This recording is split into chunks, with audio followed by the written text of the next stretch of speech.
ইমাম সাহেব ওয়া নাহনু আকরাবু ইলাইহি মিন হাবলিল ওয়ারিদ।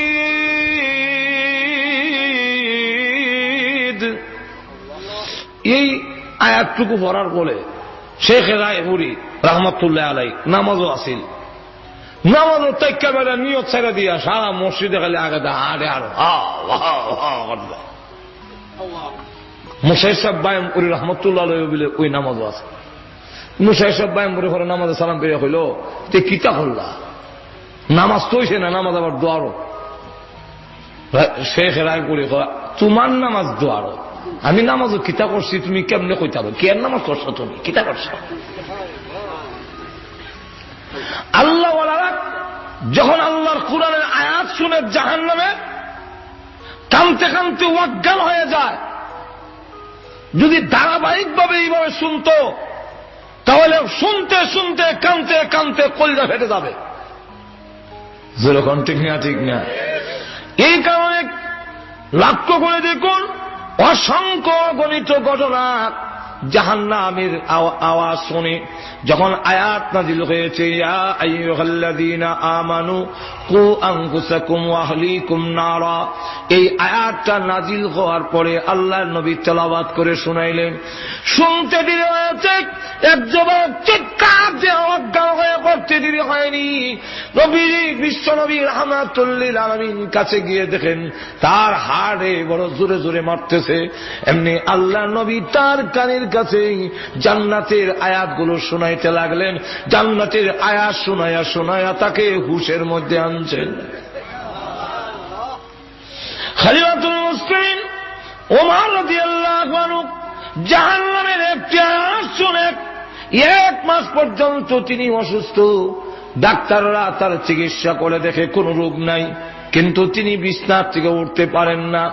এর একটা মাত্র কারণ ছিল, আল্লাহর কোরআনের জাহান্নামের আওয়াজ শুনে তার মধ্যে এমন অবস্থা হয়ে গেছে 1 মাস পর্যন্ত ওমর বিছানা থেকে সোজা হতে পারে না।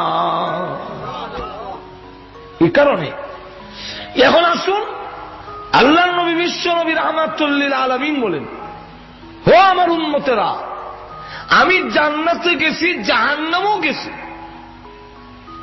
কিন্তু জান্নাত জাহান্নামে আমার চোখে যা দেখে আসছি আর কোরআন শরীফে আল্লাহ যা নাজিল করেছেন দুটোটার হিসাব মিলে আমি দেখি যে 100 ভাগের 97 ভাগ, 100 ভাগের মাত্র 3 ভাগের আলোচনা কোরআন শরীফে আছে, আর 97 ভাগ বাকি রয়ে গেছে যা আল্লাহ কোরআনে বলেনি।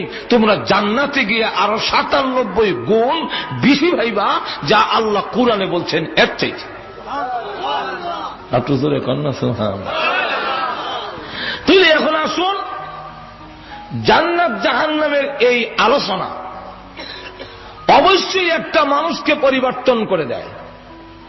যার বাস্তব নমুনা হইল 2টা সুররে দর্শে 2 দলে, একটা সুররে দর্শে তবলিগওয়ালারা আর একটা সুররে দর্শে পুলিশে।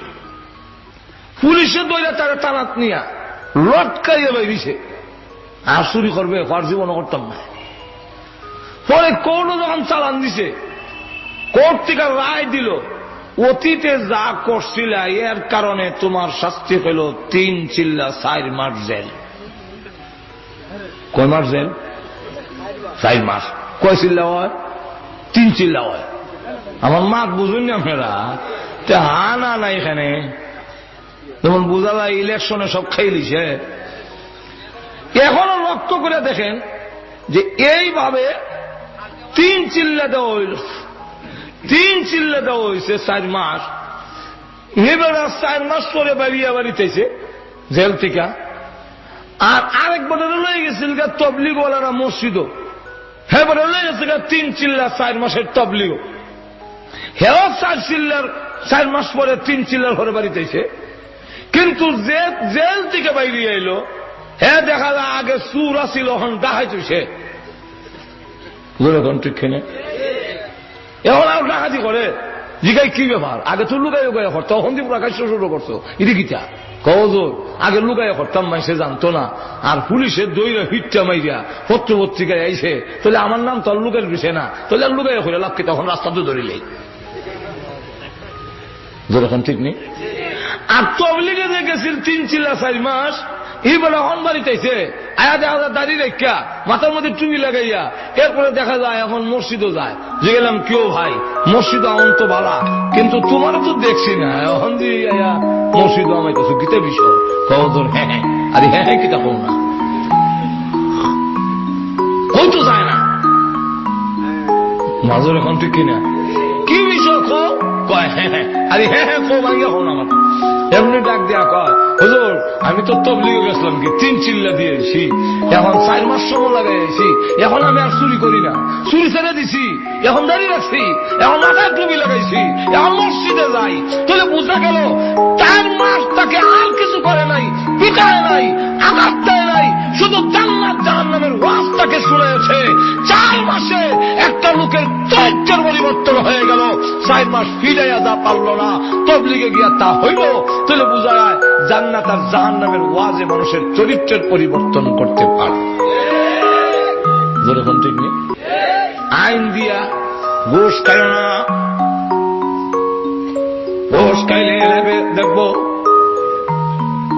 এই পর্যন্ত রেড আর্মি গ্রিন হার্ট হইল, কত কিছু হইল, আমার জানা মতে অফিস আদালতে ঘুষ বন্ধ হয় নাই, বরং আরো বাড়ছে, যেরকম ঠিক নেই।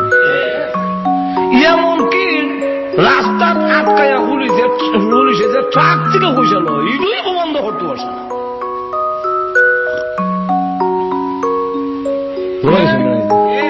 ইডুই বন্ধ পারছে না।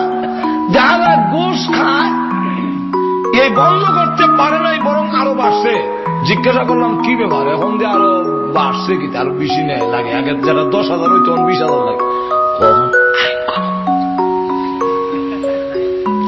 আইন আইন গরম, আইন গরম হওয়ার কারণে ঘুষের পরিমাণ আটুজোর এখন না বাড়ছে। এই দেশে আইন করেছে এসিড মারলে প্রাণদণ্ড, নারী ধর্ষণ করলে 14 বছরের সশ্রম কারাদণ্ড, কিন্তু আজ পর্যন্ত না এসিড বন্ধ হল, না নারী ধর্ষণ বন্ধ হয়েছে। 4 বছরের শিশুর থেকে 60 বছরের বুড়ি পর্যন্ত রেহাই পাচ্ছে না, আরো জোরে কন। কিন্তু আল্লাহর কোরআনে যখন জাহান্নামের ভয় মানুষের ভিতরে ঢুকাই দিছে, সুযোগ পাইও জিনা করে না, একটু জোরে কন। শুধু এক করে দিয়েছে, তুমি যে আমার হাত ধরেছ, কিয়ামতের কঠিন ময়দানে আল্লাহর সামনে তুমি দাঁড়াবে না। জাহান্নামের কথা কি তুমি বলে গিয়েছ? জাহান্নামের কথা কি ইয়াদ নাই? জাহান্নামের আগুনে তুমি কেমনে জ্বলবে? এতটুকু ইয়াদ করে দেওয়ার পরে নির্জন করে দেখা যায় হাত ছেড়ে দিয়া দৌড়ে আর কান্দে, খোদা গো ইয়াদ হয়ে গেছে জাহান্নামের কথা, আমি আর যেটা করবো না। এখন দৌড়ে গিয়ে পাহাড়ের ভিতরে সাজদা দিয়ে কান্দে, আল্লাহ তুমি গফফার, আমি গুনাহগার, আল্লাহ জীবনের গুনাহ মাফ করে দাও। এমন কান্দে, রাত ঘুমায় না, রাত্রে শুধু সাজদা দিয়ে কান্দে। পশু পক্ষী ঘুমায়, সে ঘুমায় না, বাড়ির লোকজন ঘুমায়, সাজদা দিয়ে কান্দে আর কয় অপূর্ব টাকা দেখো, ওই যে গাছের ডালে পাখিরা ঘুমায় আছে, জঙ্গলের হিংস্র প্রাণীরা ঘুমায় আছে, বস্তিতে মানুষেরা ঘুমায় আছে, কিন্তু তোমার এই গুনাহগার বান্দা জাহান্নামের আগুনের বই আর ঘুম আসে না। পরে আল্লাহ আয়াত নাযিল করে জানাই দিয়েছেন যে আর কান্দিস না, তোর তওবা কবুল কর। তুমি বুঝা গেল জাহান্নামের আওয়াজের নসিহতের দরকার আসেনি না নাই? আরো ধরে এখন আসেনি না নাই?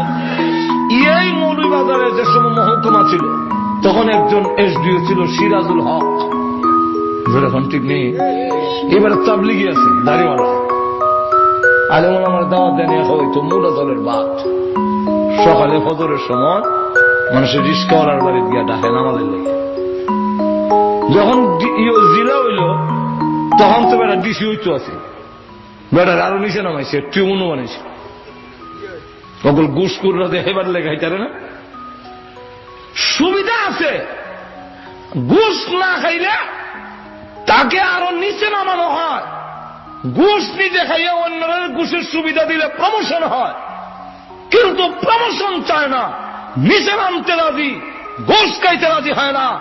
এই ভয়টা যদি সৃষ্টি হয়, এরা একমাত্র জান্নাত আর জাহান্নামের ওয়াজি হবে। সুতরাং এই সমাজ যদি ঘুষ বন্ধ করতে হয়,